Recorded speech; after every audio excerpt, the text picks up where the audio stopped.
Live from 19 Action News, this is the Sports Extra. Jason Campbell back to work at practice today. They're still not saying he'll start on Sunday. That could be a weekend decision, but a giant step forward as he comes back from the concussion. Now, as far as their future quarterback is concerned, I mean their franchise quarterback, I got an idea. Don't trade up in the 2014 draft. Trade down.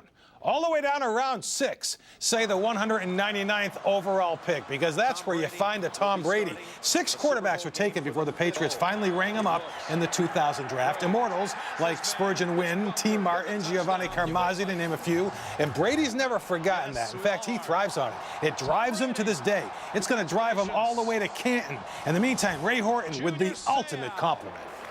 In my opinion, Tom Brady is the greatest draft pick in the history of the NFL. This is your team. Where's Norman Dale when you need him? Maybe you can give a speech on behalf of the Indians as well, you know? This is your team. I mean, we're 41 games in. They're still in first. It might be time to actually embrace these guys. Hey, everybody. Tony Zarrella back here live at Cavs headquarters. So let the search for the replacement officially begin. There are going to be more than a few openings around the NBA. Not only good news for Byron, he's going to work again, but also for the Cavaliers. But time is of the essence. Another Steeler Sunday. You do a great job. It's very hard when everything's just sucked right out of that bar and it's deflated, and she's doing a good job. Yes, especially in that outfit. That's not 5 minutes to get ready. There's a lot of effort into that. As you well know. Are you saying I had that outfit at home? Let's go back to first. You should be better at the Browns. Don't be taking it out on me.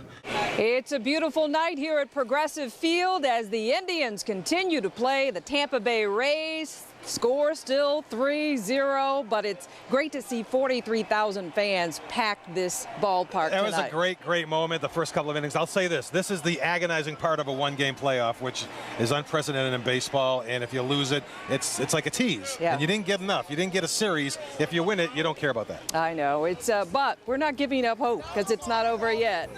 All right, Denise, we're going to go back to you. We're still hanging on to that glimmer of hope. Live from 19 Action News, this is the Sports Extra. Hey everybody, Tony Zarrella, thanks for tuning in. We've got Browns, we've got the Bridgestone, we've got a lifetime ban in Major League Baseball, but I gotta start with the Tribe going for their 7th straight win. I gotta warn you, this is not for the faint of heart. Tied at 3 in the 9th, the White Sox get to Cody Allen, Jeff Keppinger, a 2-out, 2-run single, so 5-3. Chicago into the bottom half of the 9th. Indians say we got you right where we want you. Bases full for Kipnis. All right, that's good enough to bring Chisenhall home to tie it at 5. On to the 10th. And here you go. Another magical moment. Carlos Santana, see ya. Another walk-off blast. That's 7 straight wins, 10 straight at home, and 9 walk-offs this season. Roll, Tribe, roll. There is something special, very special, about this baseball team. And that's why they did, or actually didn't do, what they did today, as the trade deadline came and went with the Indians basically standing pat. As Terry Francona said, yeah, it's great to land another guy, but that means you have to give one up as well. And considering the team chemistry, he wasn't crazy about that. Also loves the way this rotation is rolling lately, leading the majors with 14 shutouts. The bottom line, Tito more than happy with the 25 he's got. I'm completely comfortable with the team we have. I like our team a lot. And there are no guarantees, but I'm enjoying the heck out of this group, and I like us every night trying to play the game. We went into the deadline with, again, in a good position, feeling good about the team. And there were a couple of opportunities to improve, and we were able to do one of them. We got to talk more about this team chemistry issue. It's a good thing, and I do talk more in my blog, The Z-Files. Check it out on 19actionnews.com. Now, the team they're chasing, the Tigers, did make a couple of moves, including getting Jose Iglesias, a young shortstop, from the Red Sox. Why? Because Johnny Peralta is about to be suspended, likely tomorrow. Speaking of which, A-Rod's going to be hit with a lifetime ban. That's no surprise, so we'll see how he handles that. Meantime, the Tigers refuse to cool off, beating up on the Nationals today. Torrey Hunter deep in the 2nd inning. Tigers big, 11-1. That's 9 out of their last 10. I cannot wait until they get to town next week. Browns put the pads back on today and took it up a level, and of course, it starts at the top.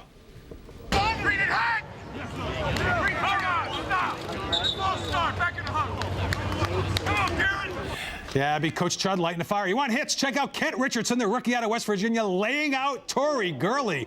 But give Gurley credit, gets right back up. Trent's looking strong as well. Look, his good friend Marshall Falk was on hand, and Marshall has something that T-Rich wants. Super Bowl. Super Bowl. You know, that's what I'm praying for. That's what I'm pushing to. That's what we striving for every day.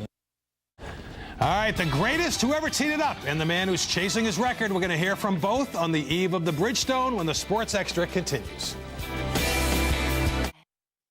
4 years ago, ESPN profiled two wrestlers at Lincoln West High School, D'Artagnan Crockett and Leroy Sutton. Their story of friendship, love, and loyalty was one of the most moving pieces I have ever seen. And it keeps getting better because today, along with the producer of that segment, Lisa Fenn, they continue to inspire. The first thing you notice is how often they laugh. Sitting just like this. Their joy is contagious. It wasn't always like this. When Lisa Fenn first profiled these two young men for ESPN back in 2009, few outside of Lincoln West High School knew their story. You notice your match, right? Saw me. Saw me. D'Artagnan Crockett and Leroy Sutton. One legally blind, the other without legs. Wrestling teammates and best friends who overcame incredible personal obstacles and carried each other in different ways. Outside school, life's been easy for neither. For most of his time at Lincoln, D'Artagnan has not had any steady place to call home. Their story touched millions of people worldwide and changed 3 lives forever. And 4 years later, they continue to inspire. When Lisa would tell us, like a lot of people would say, oh, it takes an extraordinary person to do that, and Lisa would reply, well, you're in luck, because I'm not an extraordinary person, I'm actually quite normal, and here's what you can do to help people. Including sharing their story with thousands of kids around the country, with a stop at the City Club of Cleveland a few weeks ago. What we've come to realize is that much of their childhood, the way that they grew up and the broken pieces of that felt very much like a waste to them growing up, through that they're able to connect with so many other kids in this city and in this world who grew up like them. You can kind of tell that in their head, yeah, I've been through that. I've been through that. And, you know, we can only do so much. Actually, their potential is unlimited. After becoming the first person in his family to graduate from high school, Leroy went on to college in Arizona and recently earned his diploma. He plans on designing video games in the Bay Area.